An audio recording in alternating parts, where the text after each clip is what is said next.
Peuple congolais, arrêtons-nous un instant. Pourquoi tant de nos frères et sœurs refusent-ils désormais d'écouter, de débattre, de croire même aux discours sur l'avenir du Congo?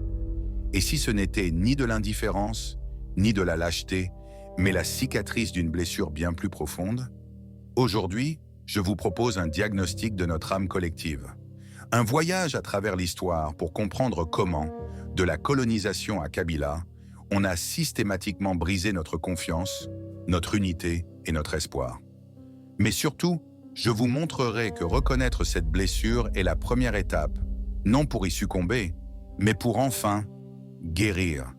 Écoutez jusqu'au bout, car la fin vous redonnera de la force. L'héritage traumatique de la colonisation et du régime Mobutu. La première phase de la destruction mentale est un choc fondateur. La colonisation léopoldienne et belge, le régime colonial, d'une brutalité extrême sous Léopold II, puis paternaliste et ségrégationniste sous la Belgique, a instillé plusieurs poisons psychologiques. La déshumanisation. Le Congolais était traité comme un être inférieur, un outil de production pour caoutchouc, minerais et autres, sans droit ni volonté propre. La destruction des structures sociales autochtones. Les autorités traditionnelles et les systèmes de valeurs locaux ont été démantelés ou instrumentalisés, créant un vide identitaire. Le message sous-jacent. Vous n'êtes pas capable de vous gouverner vous-même. Votre valeur réside dans ce que vous pouvez produire pour le maître. Voyez? Le régime Mobutu, 1965 à 1997. Mobutu Sese Seko a poursuivi et adapté cette œuvre de démolition. Le recours à l'authenticité. Bien qu'en apparence un retour aux sources, cette politique était un outil de contrôle. Elle a coupé le peuple de toute influence extérieure et a verrouillé la pensée unique autour de la figure du guide. Le clientélisme et la corruption institutionnalisée. Le régime a enseigné que la réussite sociale ne passait pas par le travail ou le mérite, mais par l'allégeance politique et le réseautage. Le célèbre article 15, débrouillez-vous, est devenu une règle de survie, officialisant la débrouillardise individuelle au détriment de l'intérêt collectif. L'effondrement de l'état de droit, l'arbitraire, l'impunité et la violence d'État ont détruit la confiance dans les institutions. La loi n'était plus un cadre protecteur, mais un instrument de répression au service du pouvoir. Les guerres et l'effondrement total, 1996-2003. Cette période a transformé un traumatisme latent en un choc aigu et violent.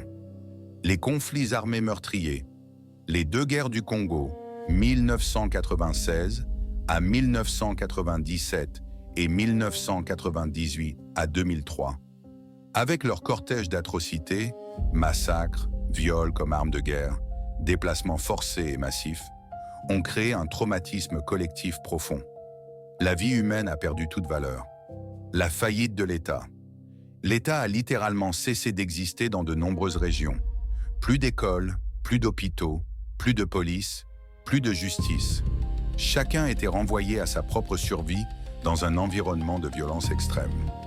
La guerre économique, le pillage systématique des ressources par des factions armées, souvent soutenues par les pays voisins, a enseigné une amère leçon. Selon eux, le Congo n'est pas une nation à construire, mais un butin à se partager. La richesse ne venait pas du travail, mais de la prédation. La normalisation de la prédation et le désespoir, 2003-2019. La période post-transition, surtout sous Joseph Kabila, a institutionnalisé le désespoir. La capture de l'État par une oligarchie. L'État n'était plus un outil de service public, mais une entreprise criminelle au service d'une petite élite. Les services publics, éducation, santé, armée, police, ont été délibérément abandonnés pour maintenir la population dans la dépendance et la vulnérabilité. Le message politique dévastateur. Le régime a envoyé un signal clair à la population. Vous ne comptez pas. Vous n'êtes pas la raison d'être de l'État. Vous êtes des sujets, des obstacles ou des instruments. Les élections truquées et la répression violente de toute opposition ont confirmé que le peuple n'avait aucun pouvoir de changer les choses par les urnes ou la contestation pacifique. La destruction de l'esprit d'initiative. Pourquoi se lever tôt? Pourquoi étudier? Pourquoi entreprendre si le succès dépend non pas de votre effort, mais de votre connexion avec le régime. Cette réalité a tué l'émulation et l'espoir en un avenir meilleur par le travail. La manifestation actuelle, le désengagement et le refus d'entendre. Ce long processus historique explique l'état d'esprit actuel d'une grande partie de la population. Le syndrome de stress post-traumatique collectif. Le pays tout entier souffre d'un traumatisme non soigné. Cela se manifeste par de la méfiance, de la paranoïa, de la colère rentrée et une incapacité à se projeter sereinement dans l'avenir.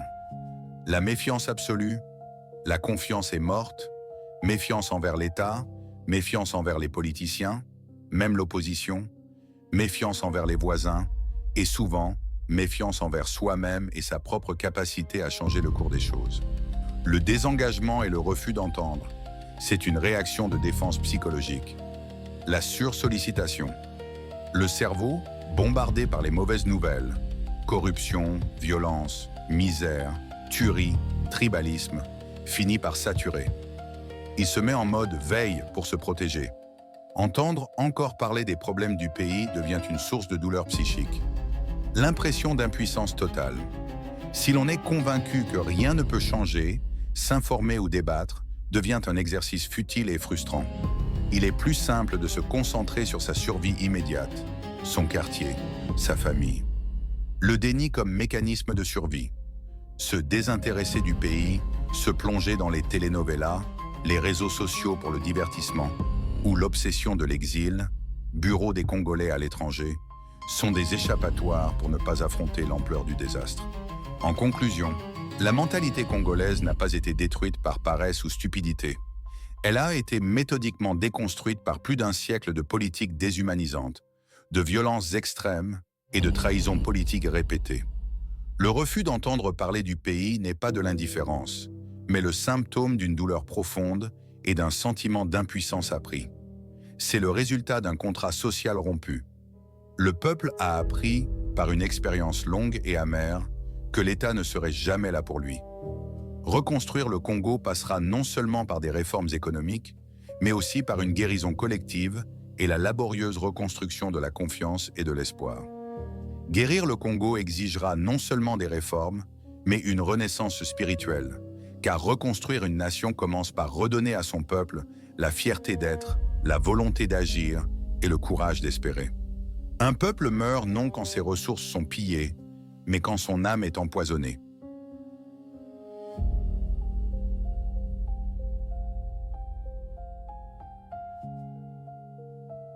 Merci d'avoir regardé SMT TV. N'oubliez pas d'aimer, de partager et de vous abonner.